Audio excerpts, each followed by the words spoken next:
قرآن مجید کو جمع کرنے کا ایک تاریخی فیصلہ، یہ بھی ابو بکر صدیق رضی اللہ عنہ کے دور میں ہوا۔ جب یہ مسلمہ کذاب کے خلاف جنگ ہوئی، بہت سارے صحابہ کرام وفات شہید ہو گئے، تو حضرت عمر بن خطاب رضی اللہ تعالیٰ عنہ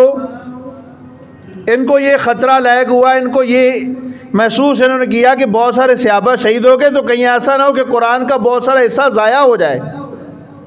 کیونکہ رسول اللہ صلی اللہ علیہ وسلم کے زمانے میں قرآن ایک کتاب کی شکل میں نہیں تھا۔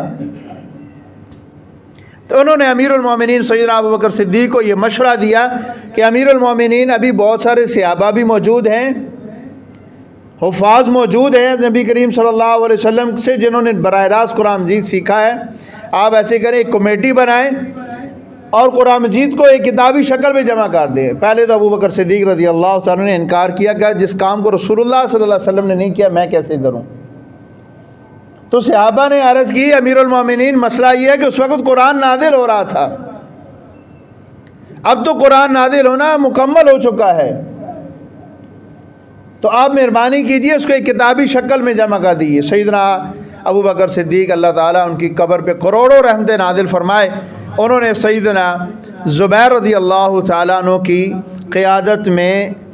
3 رکنی کمیٹی بنائی اور خود اس کی نگرانی کی،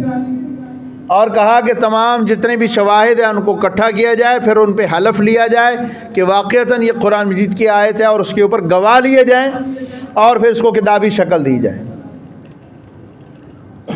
تو یہ انہوں نے سب سے پہلے کیا۔ پھر دوسرے نمبر پہ حضرت عثمان غنی رضی اللہ تعالیٰ عنہ نے آگے پھر اس کو دوبارہ اس کی تدوین کر کے اس کو کتابی شکل دی، اور پھر اس کے ایک نسخے، اس کے 7 نسخے بنوائے جو مختلف ممالک میں گورنروں کو بھیجے گئے۔